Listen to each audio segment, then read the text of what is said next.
Welcome to BL Stories, where romance, drama, and unforgettable boys' love come to life.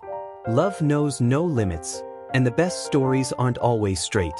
Subscribe now and join our growing BL-loving family.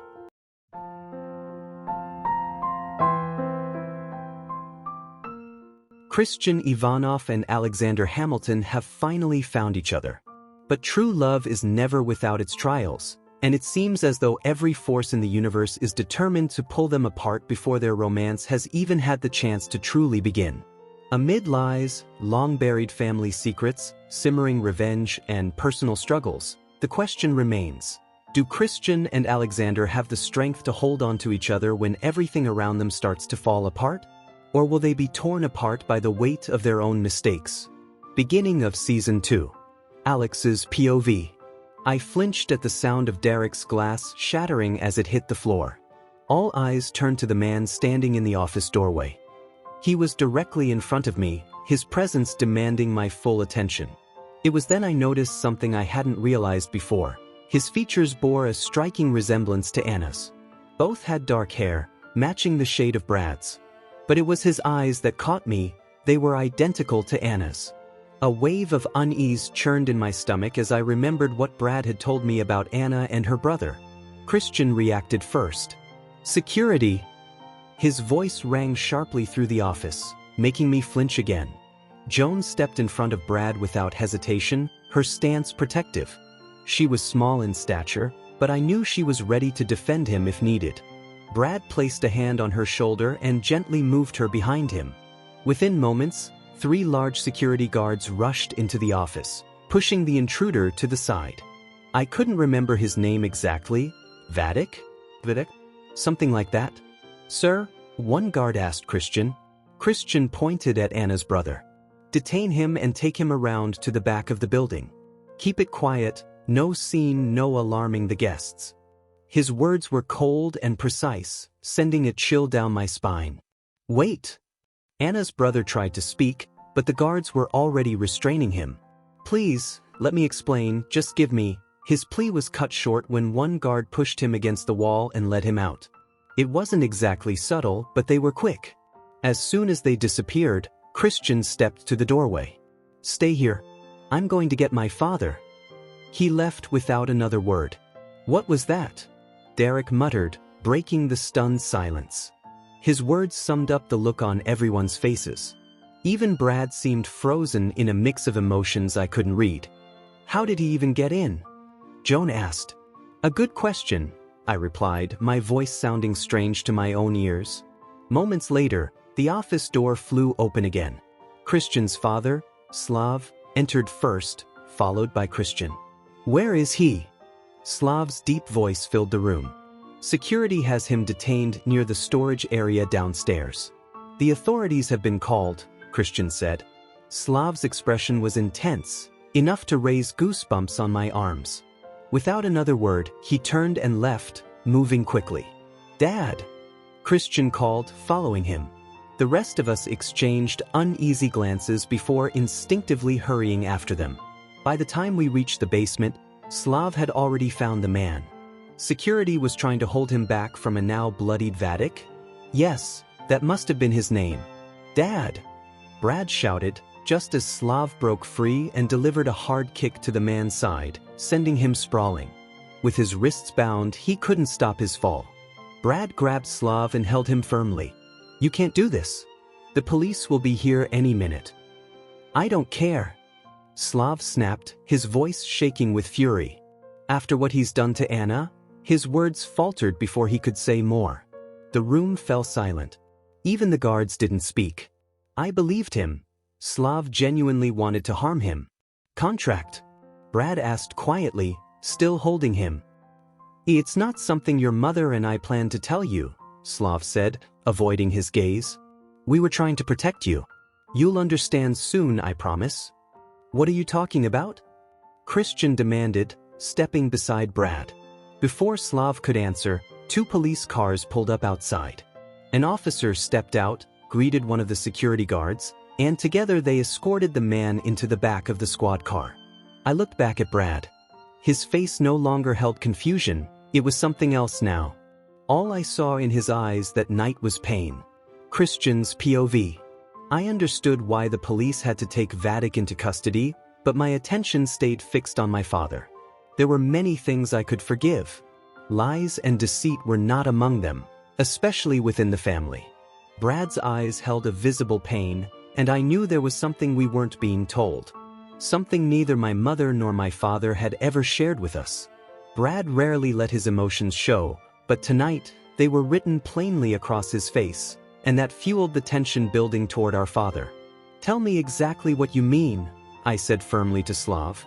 "This isn't the place for this conversation," he replied, his gaze distant, almost distracted. It was a look I'd never seen from him before. "We'll meet at my place," Brad cut in, his voice sharp.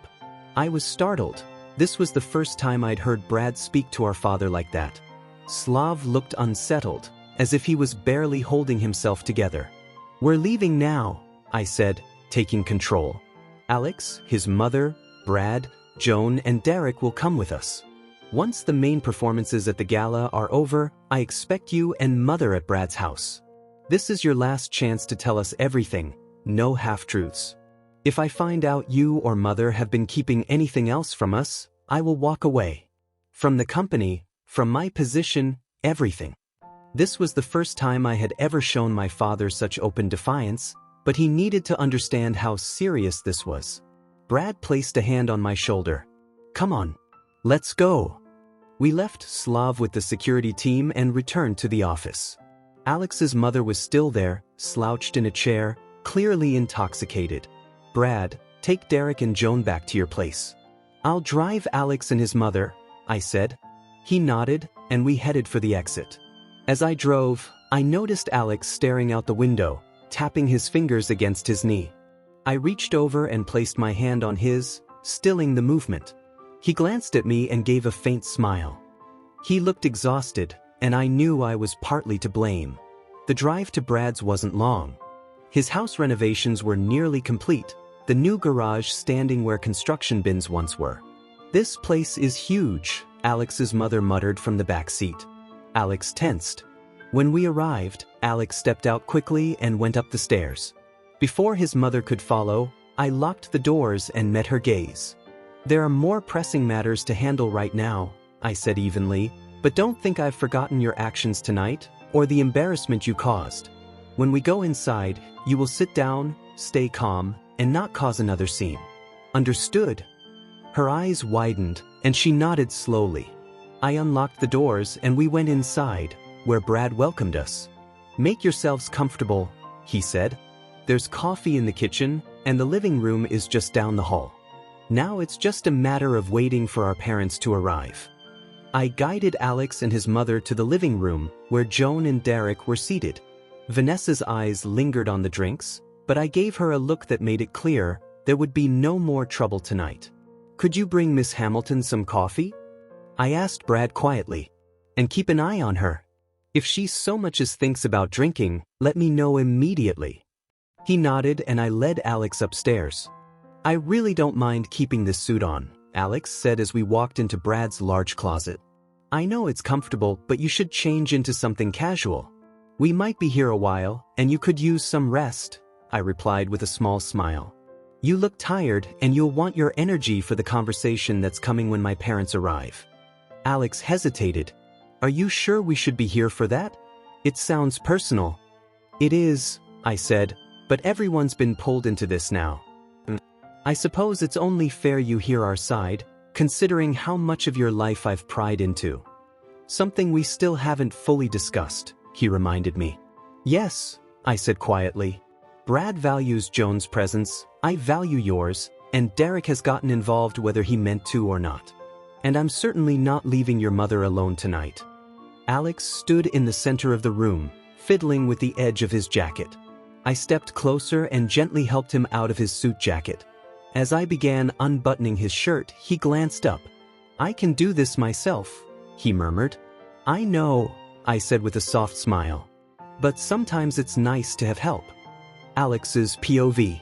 Christian pulled the rest of my shirt down, and it fell to the floor. When he reached for the buttons of my dress pants, my hands moved quickly to stop him. I I can do this myself, I stammered. His grin only widened as he stepped closer. I thought he was going to kiss me, but instead, his lips brushed my ear. Do you not want me near you? He asked in a low voice that sent a shiver down my spine. It's not that, I began, but my words faltered. Christian pulled back slightly, amusement flickering in his eyes. It's nearly impossible to tease you without getting carried away, he said with a sigh. But out of respect for my brother and the situation downstairs, I'll behave. For now. He turned away and began searching through Brad's clothes. Moments later, he handed me a t-shirt soft to the touch, a Dropkick Murphys band shirt. He pulled on an AC/DC one for himself, and it fit him almost perfectly. Brad's shirt, however, was so big on me that it hung past my thighs like a dress. Yikes, I forgot Brad's practically a giant, Christian said with a chuckle. I doubt he has pants that will fit you. Are you fine keeping your trousers on? I nodded. Christian found a pair of sweatpants for himself, changing out of his dress pants. When I caught myself glancing at him, he smirked. Stop looking at me like I'm dinner, he teased. I rolled my eyes and started for the door, but he caught my wrist, pulling me back into his arms. Tilting my chin up, he kissed me, soft, but enough to leave me wanting more when he pulled away. Let's head back downstairs, he said with a smile. I nodded. Before my mum starts finding things to sell. Brad, what's all this green stuff? Derek's voice carried from the kitchen as soon as he opened the fridge. Kale, Brad replied, following him in. Kale? What's kale? Derek asked. We all stared at him. You're joking, right? Joan said. Is it like fancy lettuce? Derek asked seriously. If that makes the most sense to you, sure, I said, earning a look from Christian that told me not to encourage him. Brad asked if anyone was hungry, noting that the night had taken a chaotic turn. My mother had fallen asleep on a couch in one of the living rooms, finally quiet after too much wine. I was grateful I wouldn't have to deal with her until morning. Oh yeah, we ate plenty, Joan said. I could eat more, Derek countered, earning a smack on the back of his head from her. Brad placed a plate of carrots and celery with a small bowl of dip in front of him. Derek frowned. Where are the tortilla chips? And the queso? Where's the comfort food? Not in this house, Christian answered. Brad's a health nut. The only unhealthy thing here is his questionable taste in suits. Brad gave him a flat look. He's joking, he said quickly, glancing at Joan. I have no idea what he's talking about. Who even keeps stashes anymore? Derek said, smirking. Everything's online these days. Did I ever tell you about the evolution of? This isn't the time, I cut in before he could go any further. Brad's protests only made Christian laugh harder. Relax, I'm kidding. But I do remember when Mum found something questionable in your room. She just put it right on the dinner table and made us eat with it staring at us the whole meal. Brad cracked a reluctant smile before putting Christian in a headlock. She left it there for days. Breakfast, lunch, dinner, it just sat there. For the first time, I heard Brad's full laugh, and it was unexpectedly warm. Christian ruffled his brother's perfectly combed hair. She had a wicked sense of humor, he said. The room filled with laughter. Given everything that had happened tonight, it felt strange, but good. For a few minutes, it was as if the world wasn't falling apart. I decided to hold on to this moment before reality inevitably came crashing back. Christian's POV. Derek insisted we watch a movie to pass the time. About an hour into Ratatouille, everyone had drifted off except Brad and me. Alex was curled up against my chest, and Joan rested comfortably against Brad. They all knocked out about 10 minutes in, I said quietly. Brad chuckled, his hand gently massaging Joan's neck and shoulders. She shifted slightly, snuggling deeper into his side. They should have just gone to the guest rooms. These couches aren't the most comfortable, Brad replied. The only one who looked truly uncomfortable was Derek, who kept adjusting every few minutes, clearly unable to settle. Alex had once told me about Derek's comically bad luck with dating. For a second, I considered setting him up with someone, then remembered my own history with relationships and immediately dropped the idea. Besides, Derek was unique. He'd have to find someone whose quirks matched his own. Alex seemed perfectly content against me, and Joan was the same with Brad. Vanessa was still completely out from earlier. She probably could have slept on the floor without noticing. It was nearly 1 in the morning, and we still hadn't heard from our parents. I assumed they wouldn't stay out much longer. My mother hated late nights, and my father had work to return to in the morning. My phone buzzed in my pocket.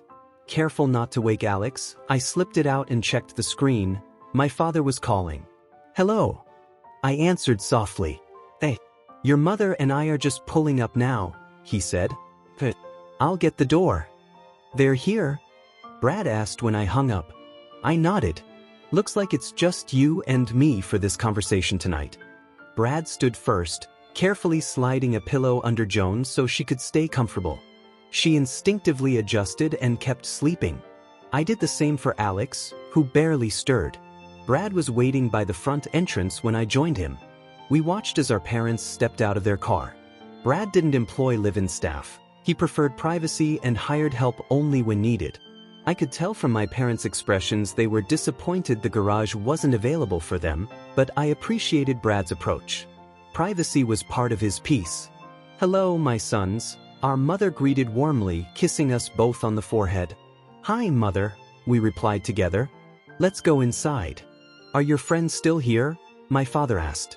I nodded. "They're asleep in one of the living rooms. We can talk in Brad's private study." Inside, Mother made passing comments about the remodel, but no one engaged with them.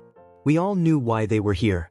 Brad shut the study door behind us and took his seat at his desk while our parents and I sat across from him. "Let's just get to it," I said. "Tell me why your brother is here, Mum, and how he ended up at the gala tonight." "That's what I wanted to talk to you about before the event," Mother said. "It's not that we weren't being honest. Well, in a way we weren't, but it was to protect both of you." "She's right," Father added. "We didn't do this out of malice. That man is dangerous, an abusive, obsessive person. When your mother and I started Ivanov Corp, he found us almost immediately. Back then, things were different.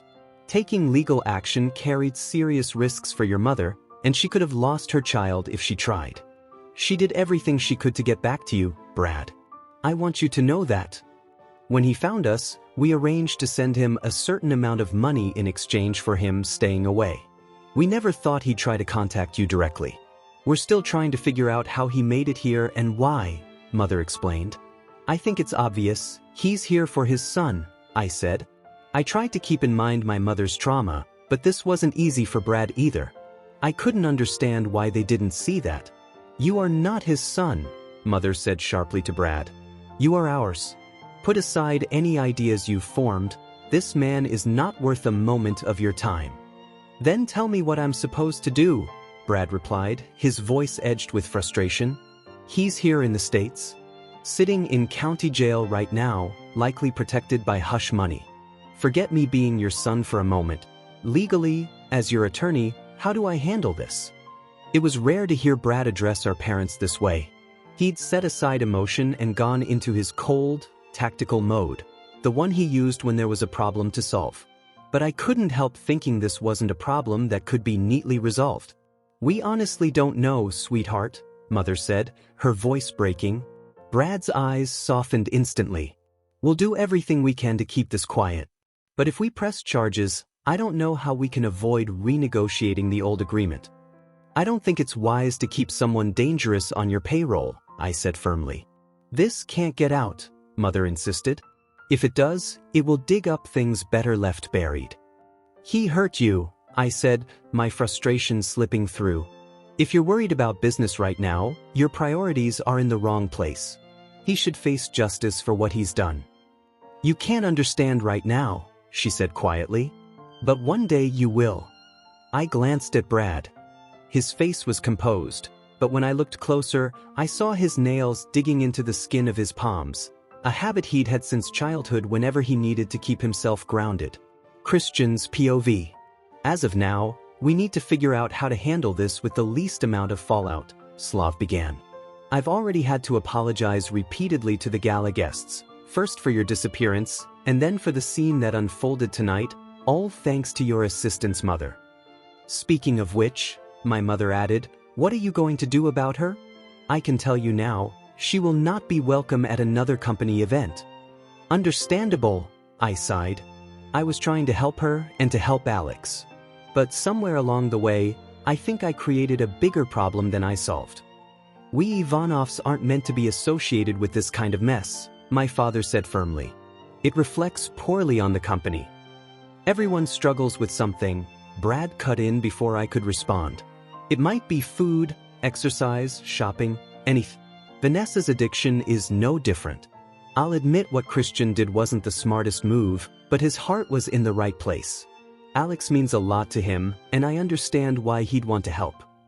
I've noticed, our mother replied, her tone shifting. Tell me about that. Clearly, your relationship with Alex is more than just professional. Are you two dating? You've never dated a man before, that's not your usual pattern. My lips parted, but I hesitated.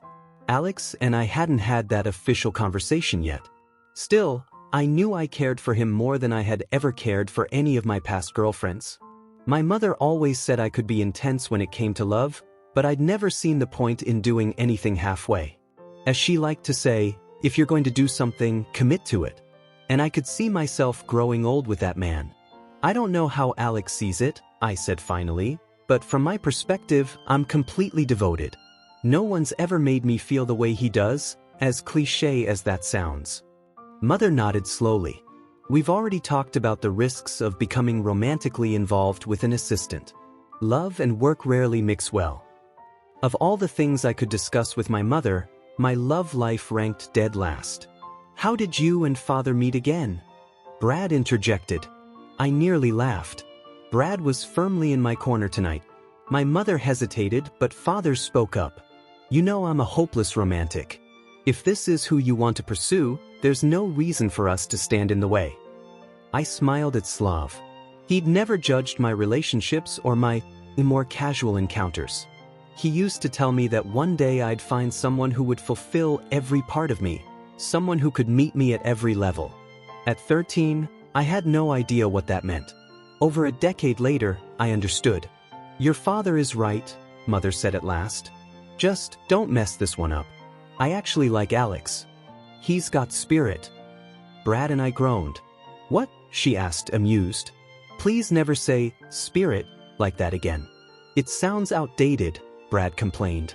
Well, excuse me for not knowing what you young people say these days, Mother replied. They definitely don't call themselves hip, Brad muttered. Mother rolled her eyes.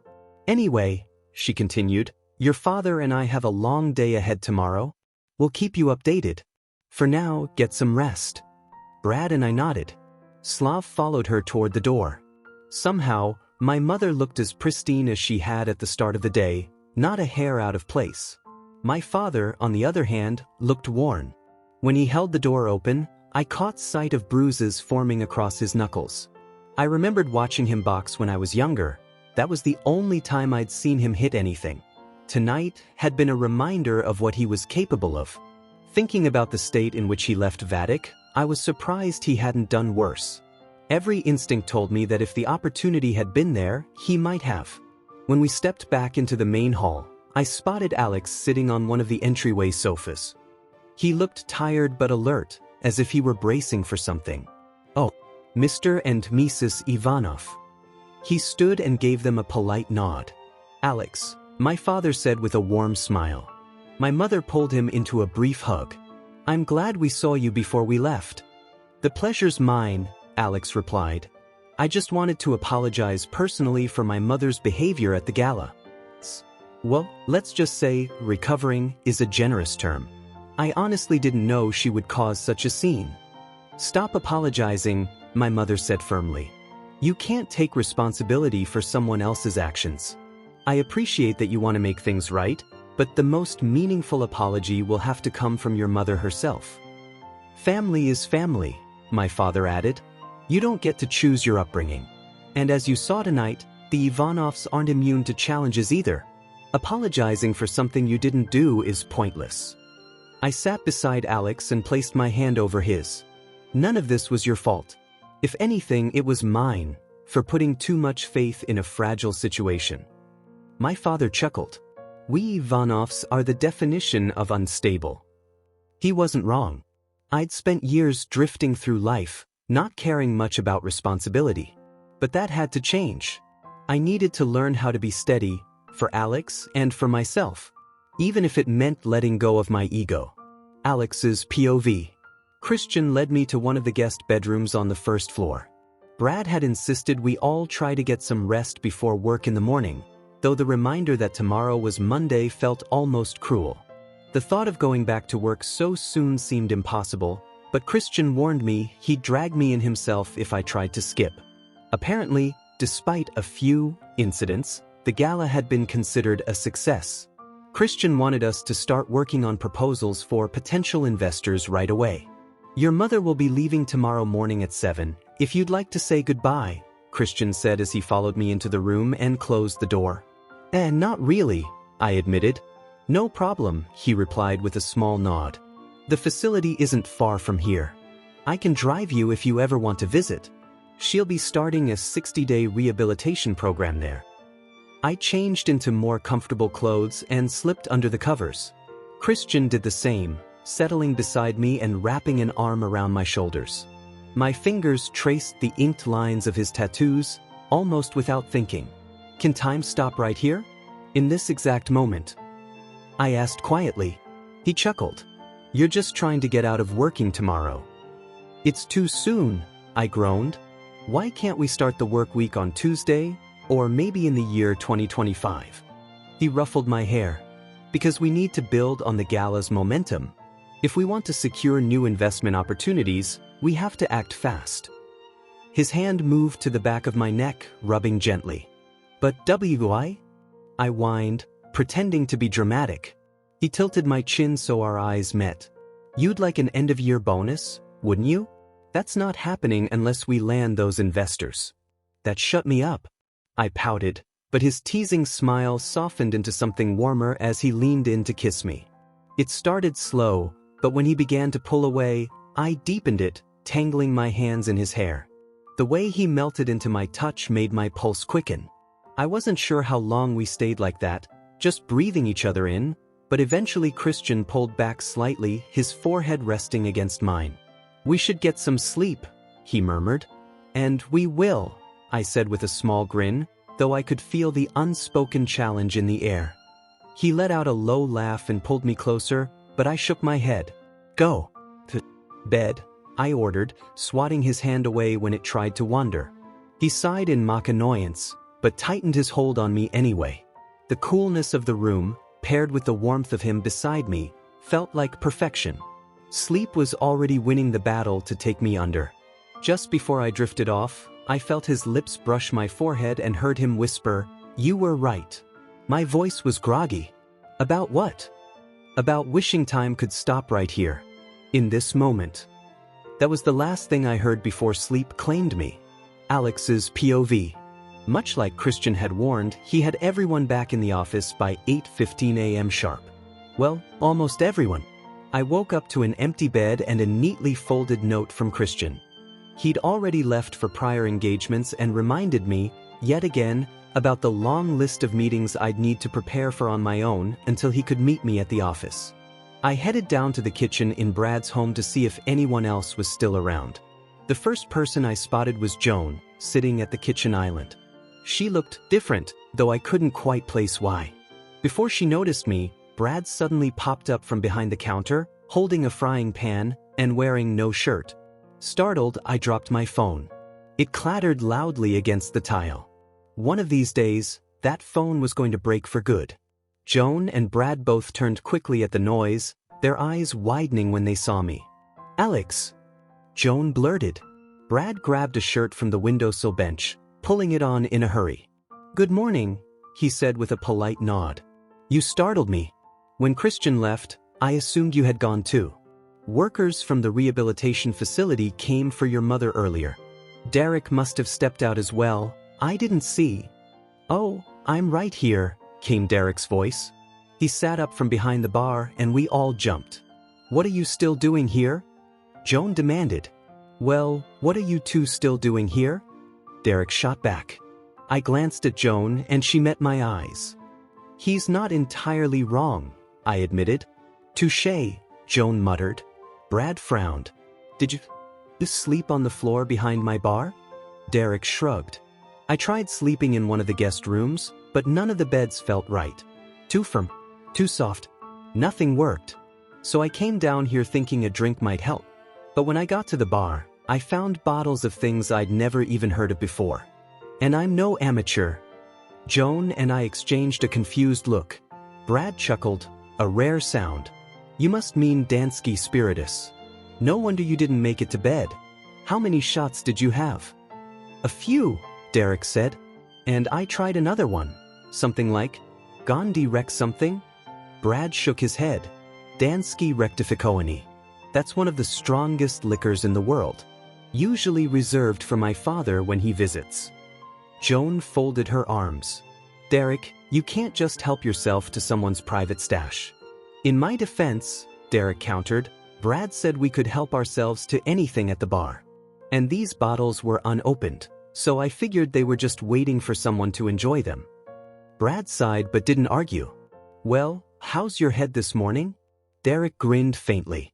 Oh, I woke up with a headache so bad I thought my skull might crack. But I took something for it. If it weren't for how interesting Joan and Brad's conversation was this morning, I'd have stayed in bed.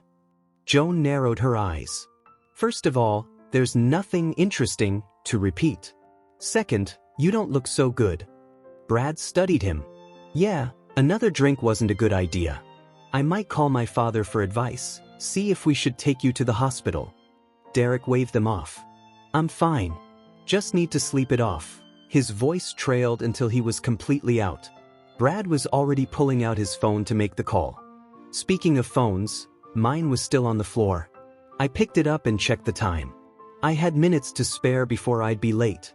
Sorry to leave you with this, I said, nodding toward Derek. But I really have to go. My car's still at work, so I'll grab an Uber. No need, Brad said. Christian sent drivers for all of you this morning. There are still 2 cars out front, guessing they were for you and Derek. Feel free to take one. Thanks, I said, slipping on my shoes. Then, with a smirk at Joan, I added, and keep me posted on everything. She picked up a kitchen knife in mock warning. I bolted.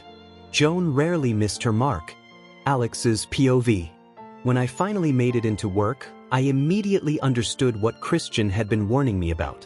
The moment I stepped out of the elevator, I had to dodge, at full speed, 2 employees racing down the hallway, both balancing towering stacks of paperwork.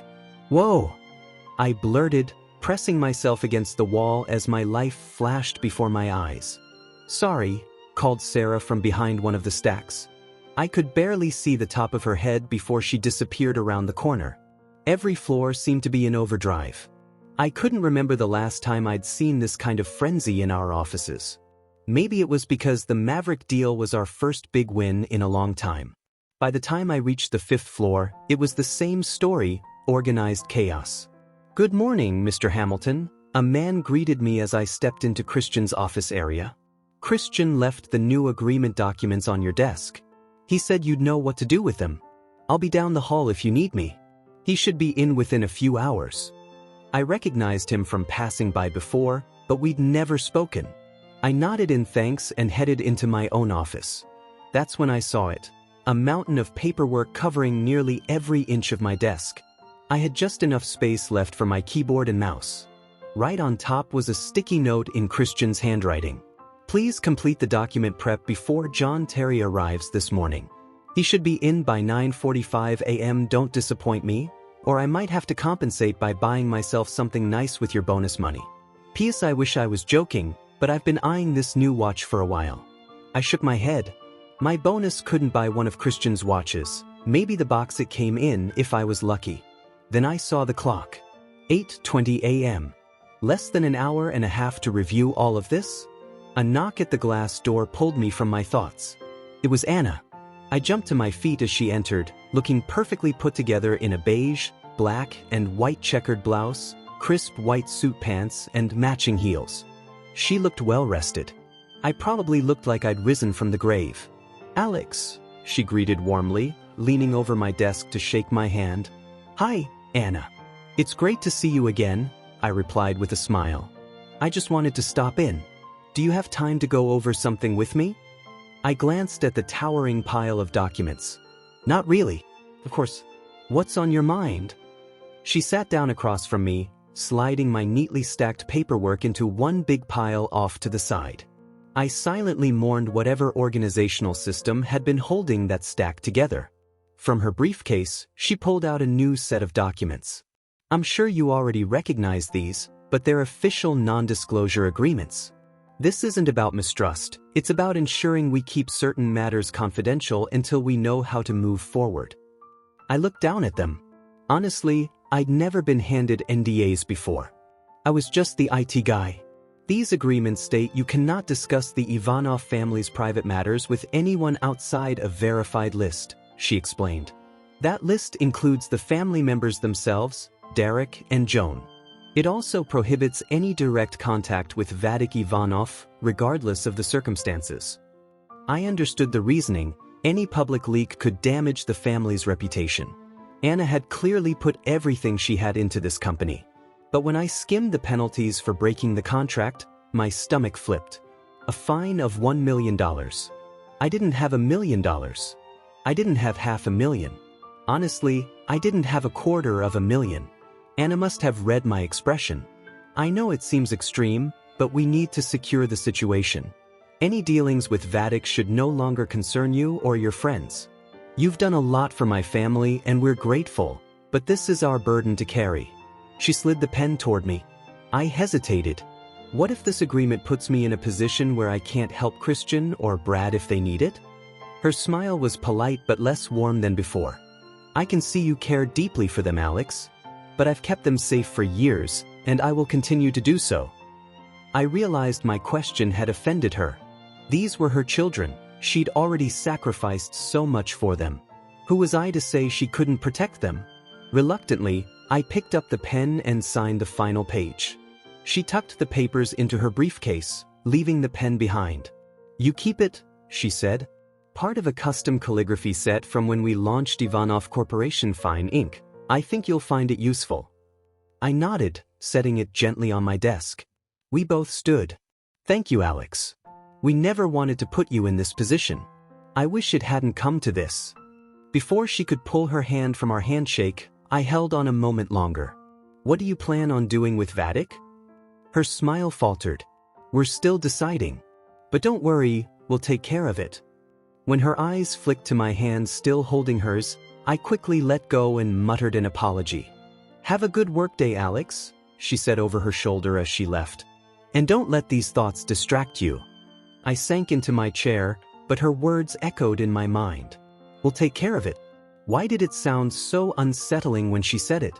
A throat cleared, snapping me out of my thoughts. I looked up and froze. Well, good morning, Alex. John. Thanks for listening to today's BL story.